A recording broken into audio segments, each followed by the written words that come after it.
Assalamualaikum warahmatullahi wabarakatuh. Hello guys, in this video we will study about human circulatory mechanism, mekanisme peredaran darah manusia.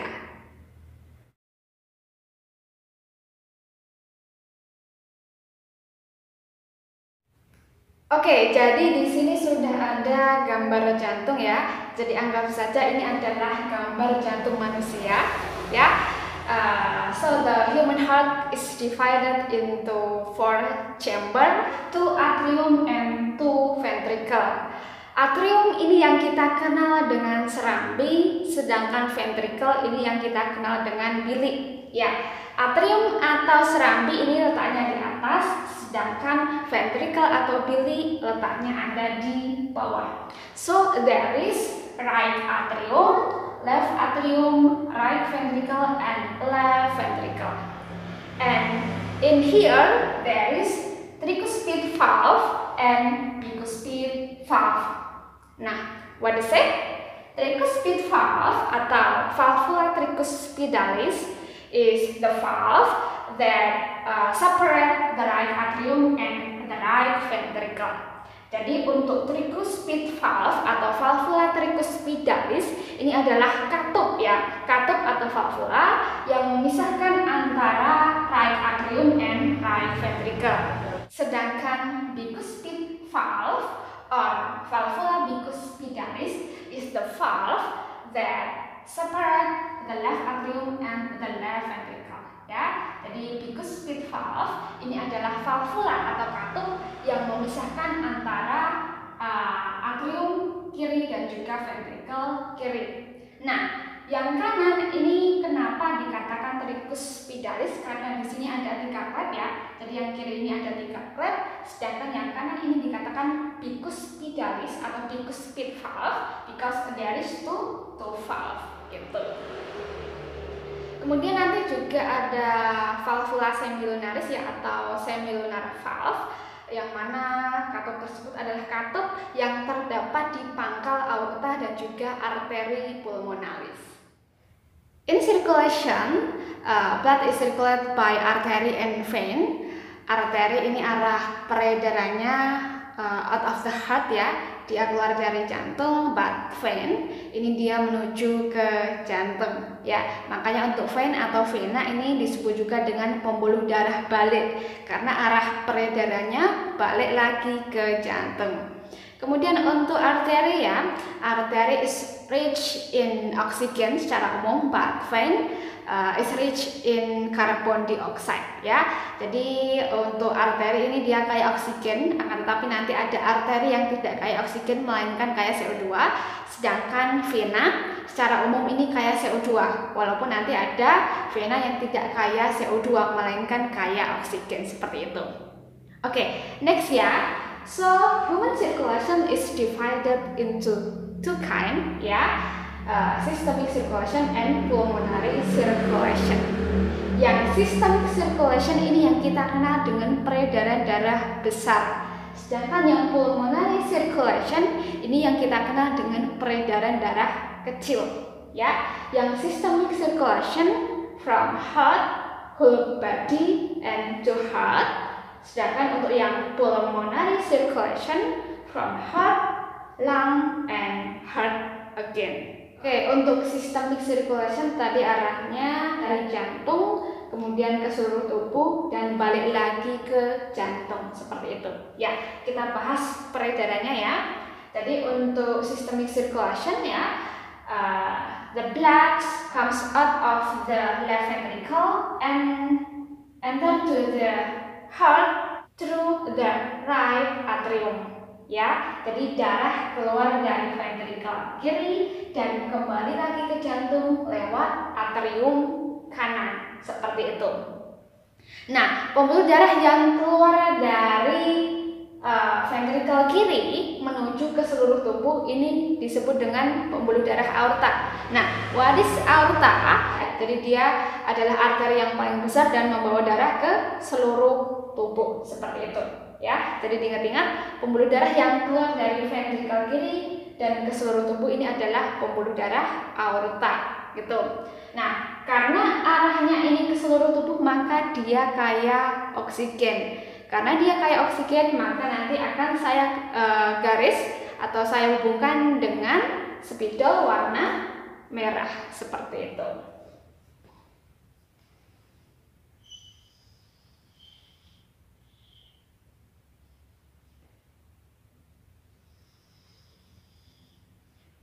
Oke, jadi tadi pembuluh darah yang keluar dari ventricle kiri, kemudian ke seluruh tubuh ya, upper body and lower body is aorta. Aorta is the biggest artery.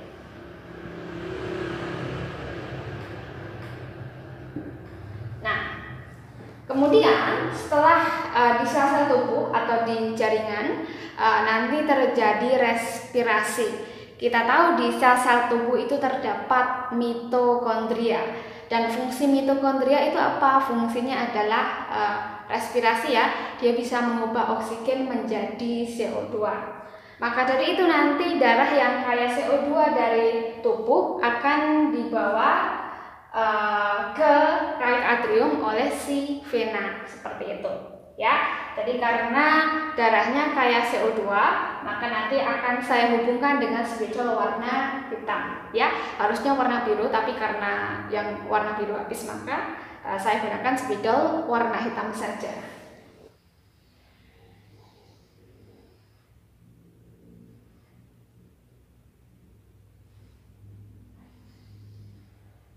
Ya, jadi pembuluh darah yang membawa darah dari tubuh bagian atas dan juga bawah ini adalah vena ya. Ingat, vena dia arahnya menuju ke jantung. Nah, ini namanya vena apa, Miss? Jadi yang atas ini adalah vena cava superior.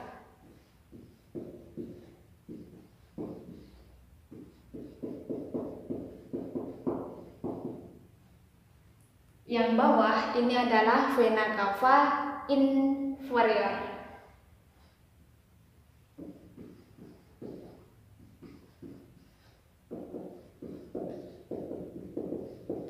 Ya, jadi vena cava is the biggest vein ya. Dia adalah vena yang paling besar. Vena cava superior is vein that carries blood from upper body to right atrium, and vena cava inferior is vein that carries blood from lower body to right atrium. Seperti itu. Oke, jadi untuk systemic circulation begin from left ventricle,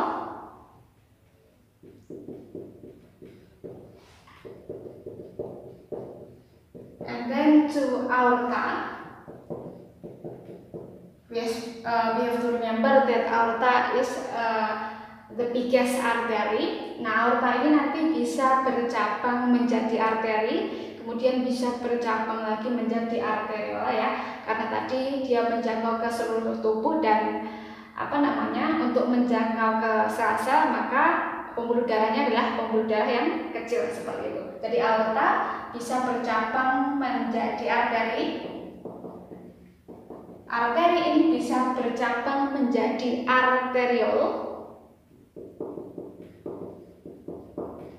kemudian ke sel-sel tubuh ya, dengan bantuan kapiler bagi sel. Kemudian setelah dari sel-sel tubuh tadi bagaimana? Tadi terjadi respirasi. Setelah terjadi respirasi, maka oksigen dia akan terganti menjadi CO2 ya. Darah yang kotor ini akan dibawa ke jantung lagi oleh si vena. Dari vena yang paling kecil ini disebut dengan venula. Kemudian venula ini ke vena yang agak besar, yaitu vena. Kemudian ke vena yang paling besar tadi adalah vena cava. Nah, setelah dari vena cava masuk kemana tadi? Masuk lewat right atrium, ya, masuk lewat serambi kanan.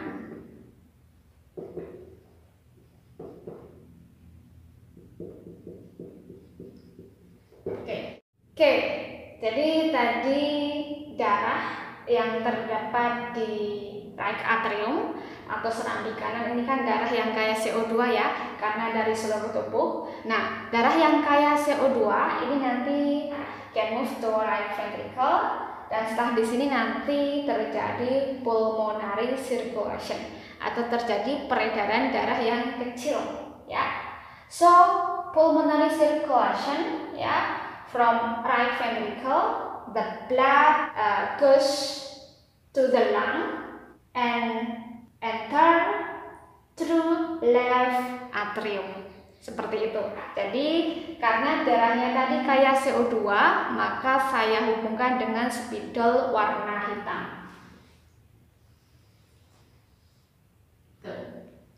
Oke.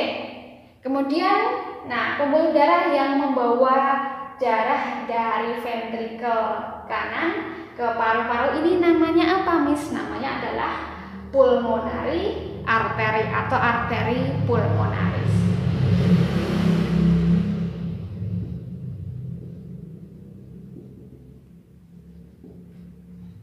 Ya, jadi arteri yang membawa darah dari ventrikel kanan ke paru-paru ini disebut dengan arteri pulmonaris. Ya, jadi tadi yang saya sampaikan ini adalah arteri yang tidak pada umumnya.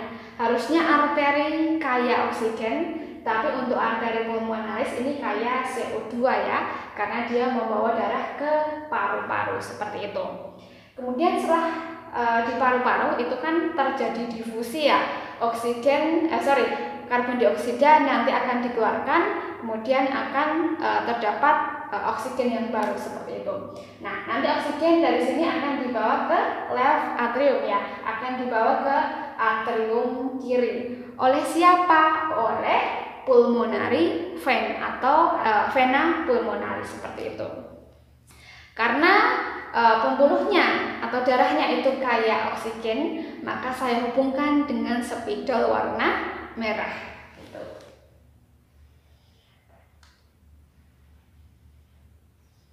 Tadi namanya adalah pulmonary vein atau vena pulmonaris.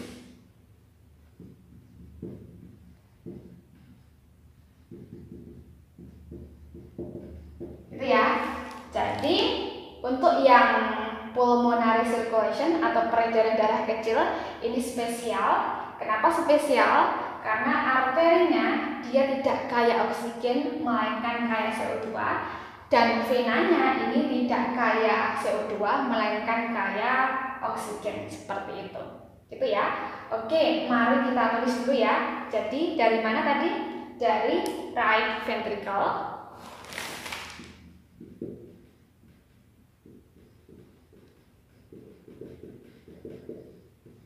Kemudian menuju ke paru-paru atau lung lewat pulmonary artery atau arteri pulmonaris.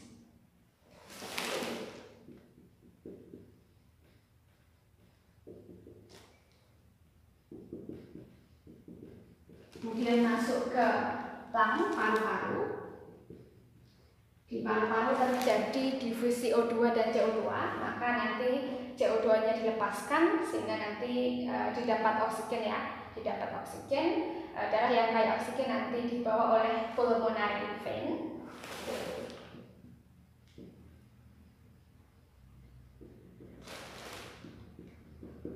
Kemudian masuk lagi ke jantung lewat atrium kiri, left atrium.